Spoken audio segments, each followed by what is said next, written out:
بسم الله الرحمن الرحيم الحمد لله والصلاة والسلام على رسوله وعلى آله وصحبه وسلم تسليما كثيرا مزيدا إلى يوم الدين أما بعد.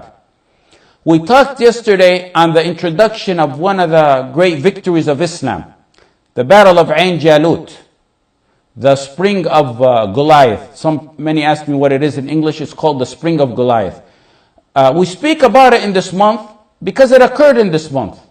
It was one of the greatest victories for this ummah during dark times for the ummah. And we Muslims need to know such essential parts of their history. We spoke about how the ummah was divided and each leader was trying to protect his throne.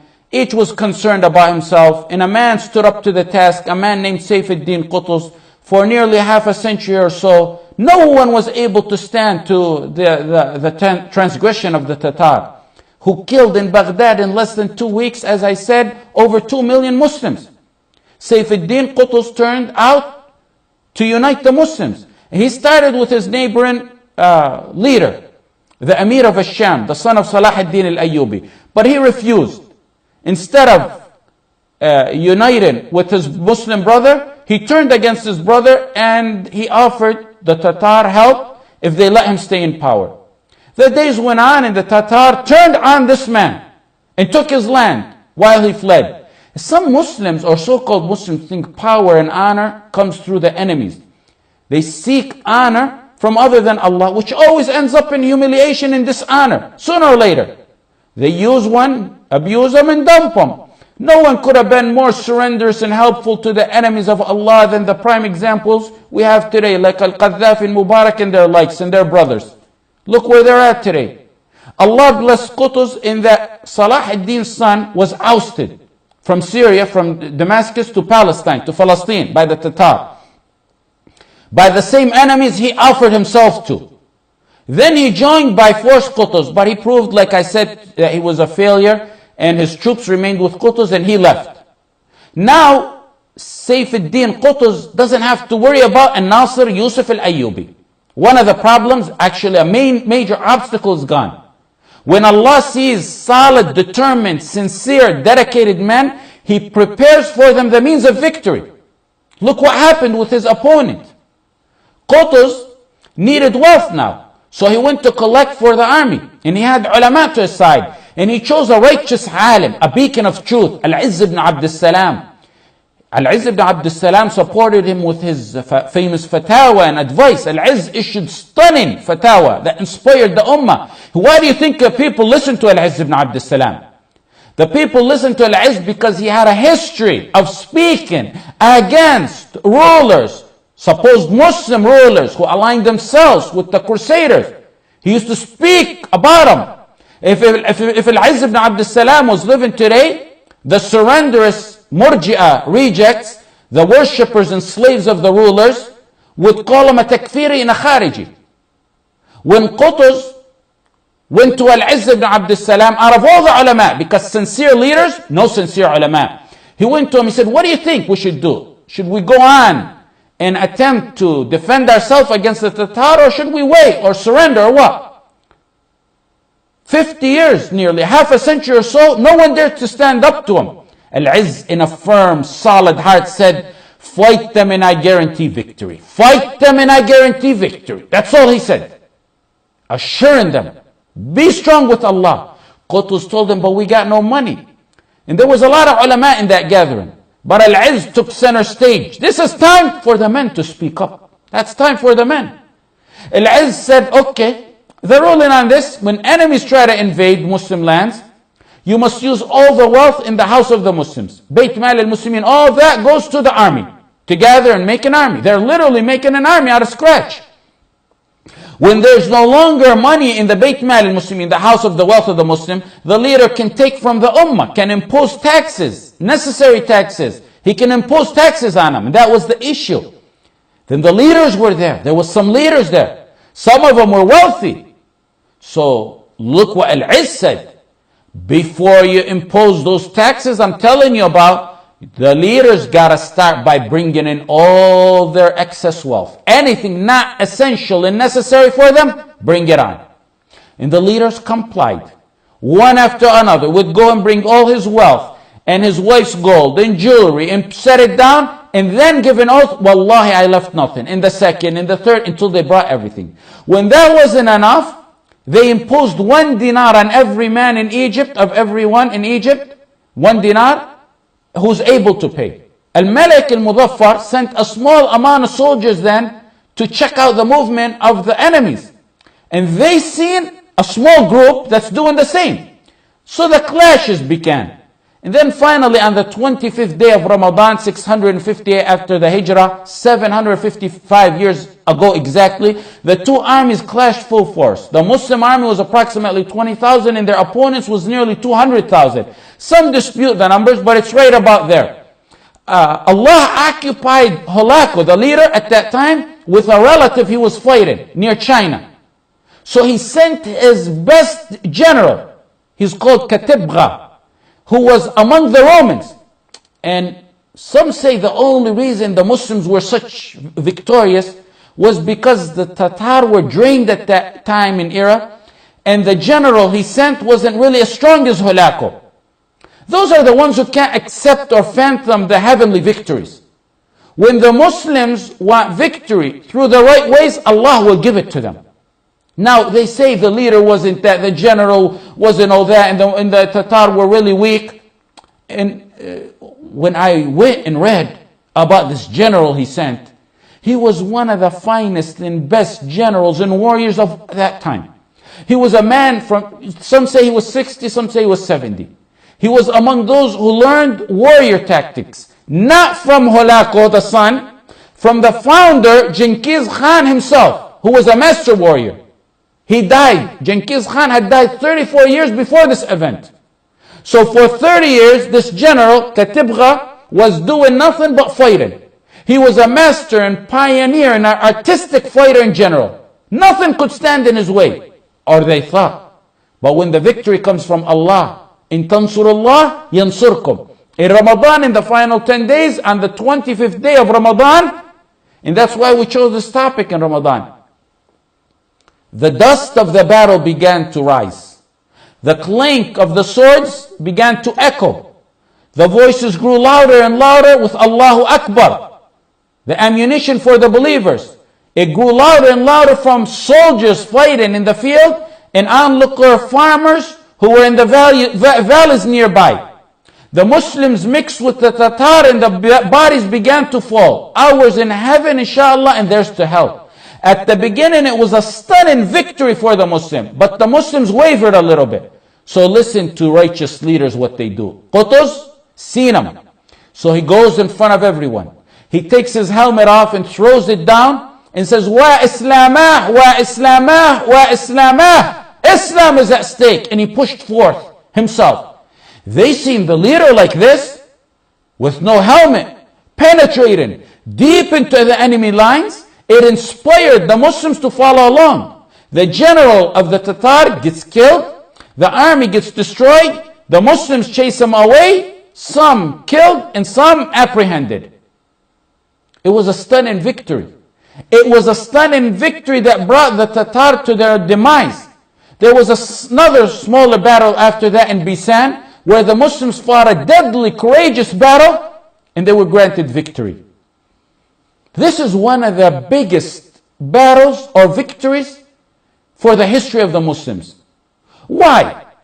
Because if they didn't stop the Mughal, if they didn't stop their spread at this time, they were coming to take Egypt. Had Qutuz not manned up and stood up to them in Ain Jalut, they would have slaughtered the Muslims of Egypt. Then they moved on to other parts of Africa. Then they would have moved on to Europe. That was their intention.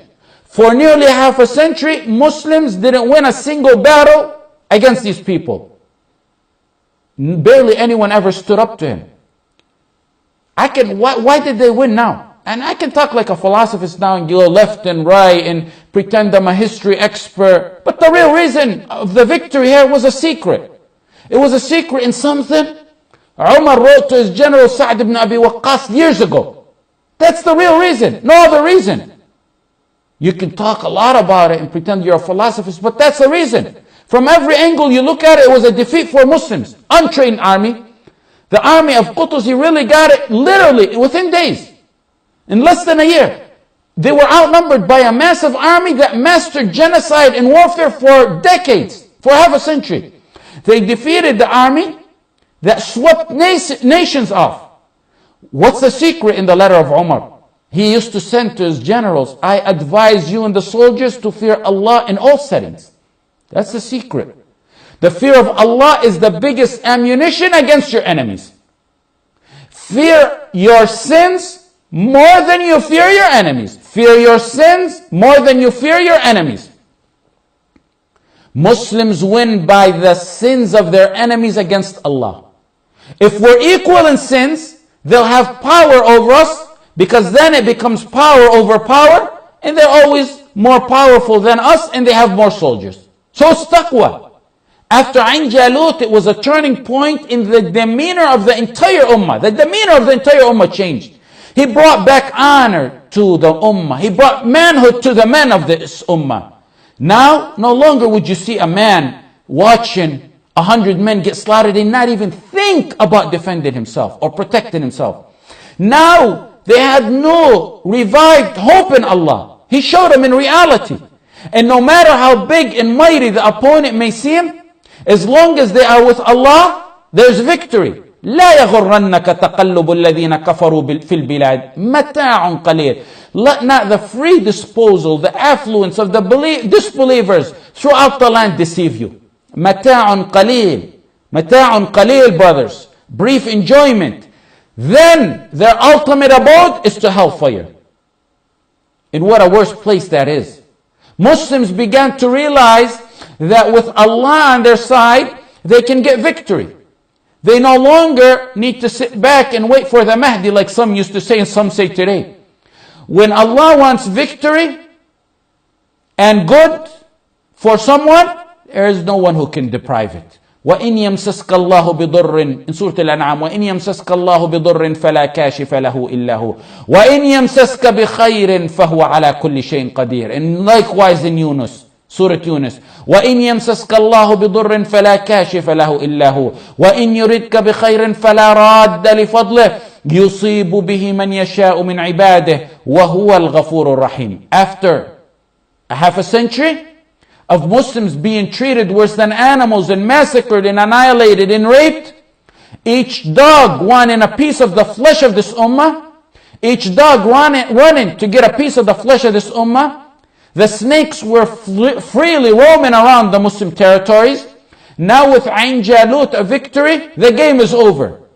The great victory brought back prestige and honor and status to the ummah, and even justice to the non-Muslims. The victory was so smooth, the victory was so swift and unexpected that the great army of Hulaku didn't even think about doing revenge after this. Unlike what happened to them in the past. Their revenge would be superb. All history documents after this is a little scrimmage when they sent out a few soldiers, a small army, just to prove that they exist. But nothing major, nothing significant. The honor of the ummah was retrieved. You see those today in the lands of Amr ibn al-As, the lands of La ilaha illallah, who called for other than the rule of Allah. And those who said, let's vote on it. Or agreed to it. Or we're silent about it. We say, come on guys, the rule of Allah, the rule of La ilaha, this is a principle of Islam, the Sharia of Allah. They say, no, step by step, and we don't want to upset the West or other non-Islamic fractions. We don't want to upset them. On the account of Allah. They want to please others on the account of Allah. What's the result? The result is humiliation and defeat.